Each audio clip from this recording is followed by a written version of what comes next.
Good morning. Rosboundy here, psychic medium, bringing you the daily Lenormand card spread reading. I'm going to be short, sharp and shiny this morning because we've got things to do and places to be. So let's go across to the cards. Bring your psychic senses and your spirit guides with you as we delve into what today's spread is and how it can be interpreted. That was just Instagram. Okay. Now, I'll just pop up the website for those who may need more detailed and individual, independent, item, personalised readings. Okay, you can book at that particular website. And here we go with the cards. We've got the Gilded Reverie Lenormand deck by Ciro Marchetti using the expanded edition. None of the cards from that section are here, but what we have for our spread is the boat, the ship. The ship is the theme for the day today in the centre. Card number 3 with a playing card corresponding to being 10 of spades. Very hard to see those symbols there in the corner at times. We've got all the spades here. We've got in the home space card 19, which is the tower, and the corresponding playing card of 6 of spades. In the workspace, we've got card 20, which is the park or gardens, and the corresponding playing card for that one is 8 of spades. So all the even numbers too, 6, 8, 10. Wow, interesting. Whether that's something that's meaningful for you. I don't do numerology in detail. We have one of our wonderful regulars who does that, Fiona, and she puts them up for us. So it's wonderful to see that if and when she can be able to do that. I know that I'm a bit earlier than usual. So here we go with our wisdom card as well. Can't forget that. These beautiful owls. And amazing things will happen. So this is our wisdom for today. And look at that beautiful front-on view of this. I'm not sure what type of owl it is.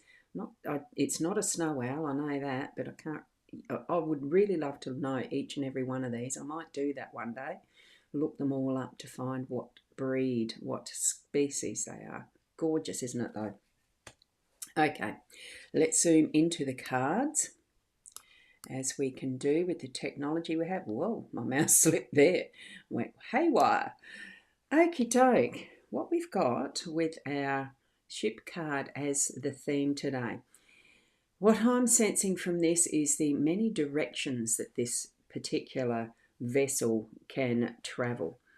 It's indicative of a longer time spent at, well, doing something that you have purpose for. Usually it would come up as being a vacation or that type of thing. Vacation in Americans call it vacation. I'm not sure about Canadians. Is it vacation? I know as far as my Australian background, it's holidays.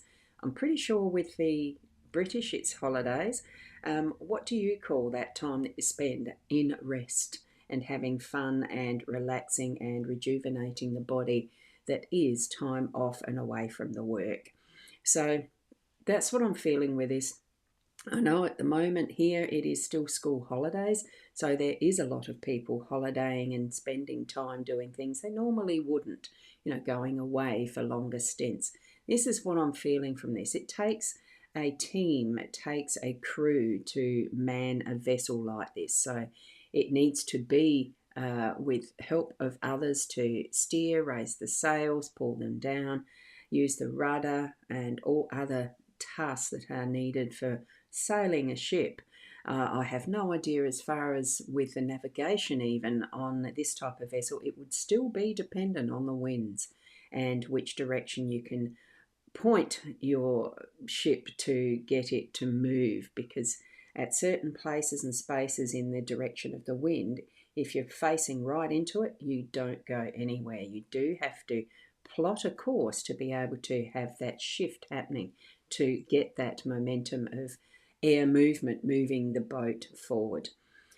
Or ship, whichever the size. I used to sail a little cadet dinghy. My first boat was a cadet dinghy, and I've really only owned those single hull small sailing vessels. I've never owned or used, skippered a big one, but it's still the same principle, whatever size it is. And what we've got here is the freedom of movement today, but you still need to be um, conscious of the direction of the wind. What other things in the variables of the environment around you are happening that you need to be modifying what you're doing to be able to go by your course? Okay, hopefully that all made sense. Some of you will be returning to work today after a long weekend with the Easter break.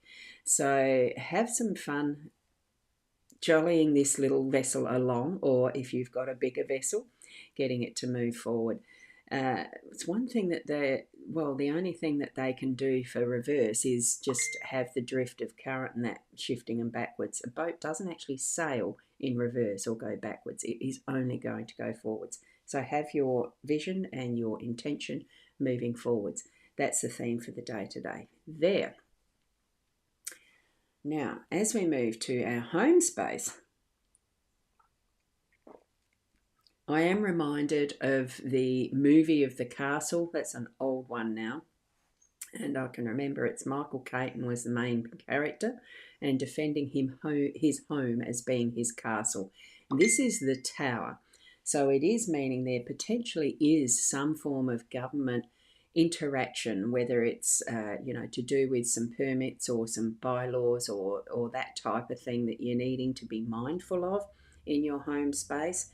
But it's also that is laying you've got a sturdy, strong foundation. Make sure that you do have to be able to build your castle, empire, or whatever in your family space. That for me is indicative of having a solid family base. Keep your roots grounded so that you are nourishing and growing your family from a good solid base and bringing that forward to being your castle, so that those smaller details, and it can be just the smaller details that are the pride and joy of what you are experiencing in growing that family base.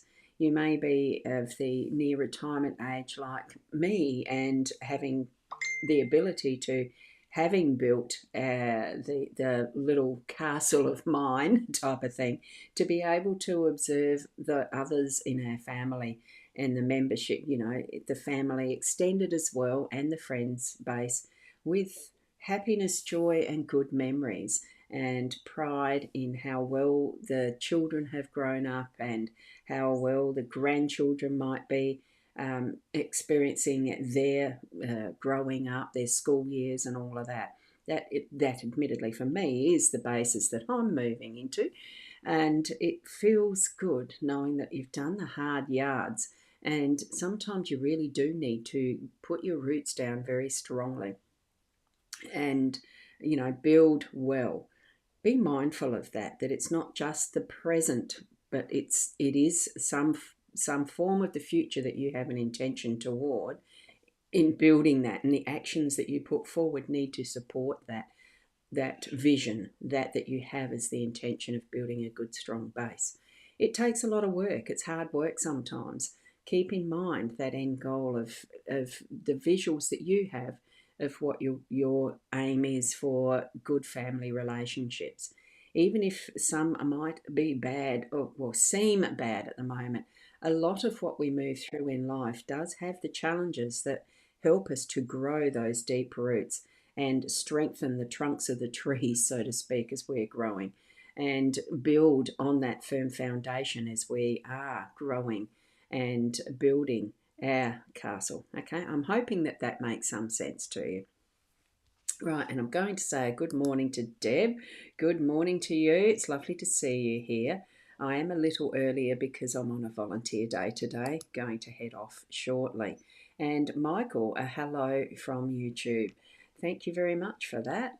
And I hope you enjoy these readings. This reading particularly. I've got plenty more of them that you can look back on if you like. Dates back to potentially 2018 if you'd like to look at past ones. I can't remember how to do a search on the YouTube. Don't forget to like and subscribe either. Right, as we move from this home space that we have here with our castle, bringing it over to the workspace. Now, what we have here, you can see how much work potentially has gone into creating this park or garden, whichever label you'd like to put to this card.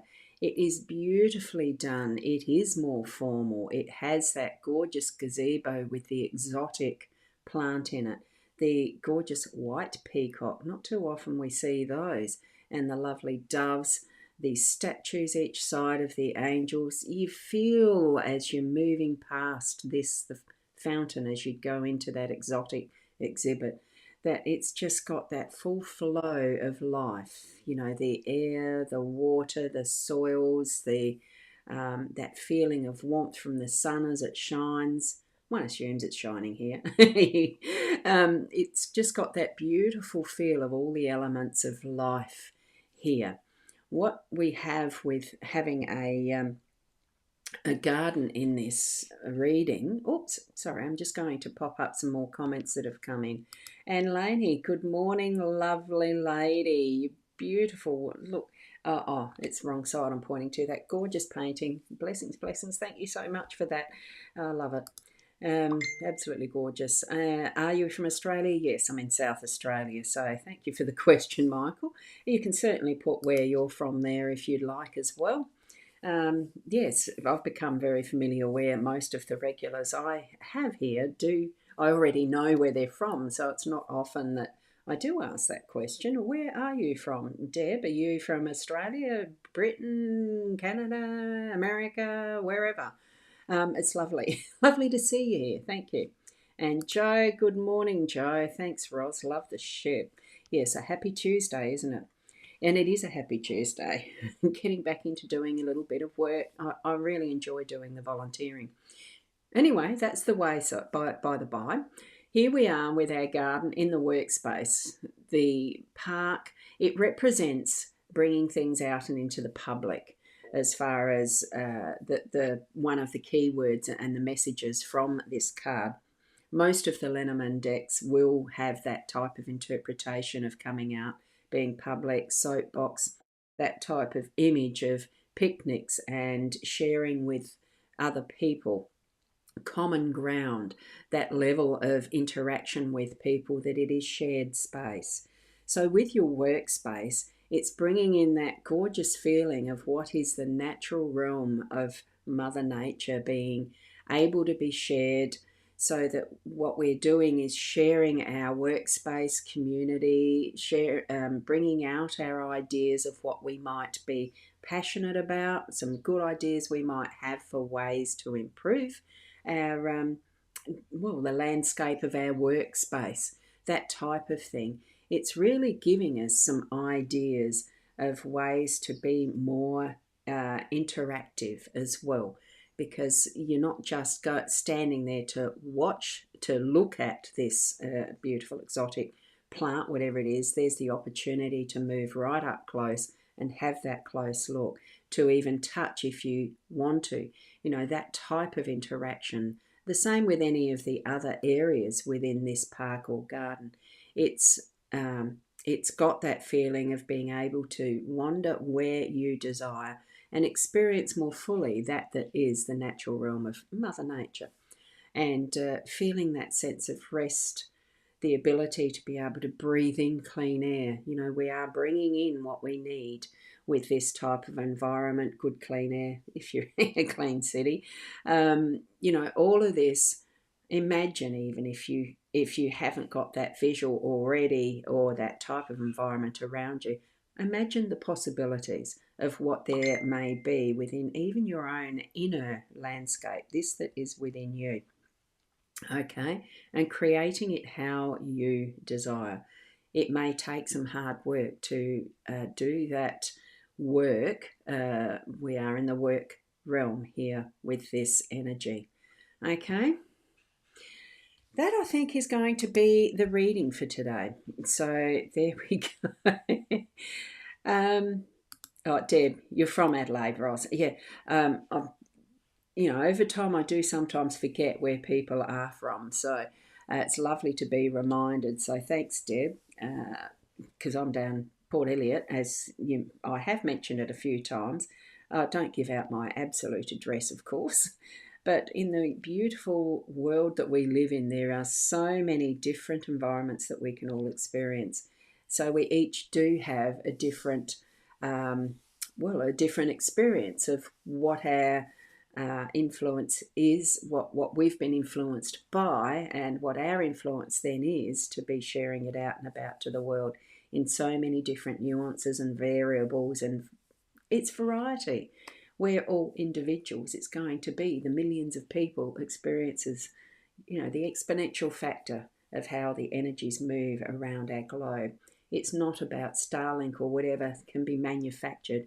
It comes from within us, and it may seem small interaction with one person, two person, three, four, five, whatever, in whatever way that we are experiencing our being present, it has that ripple effect. And isn't it wonderful? The energies that we can share.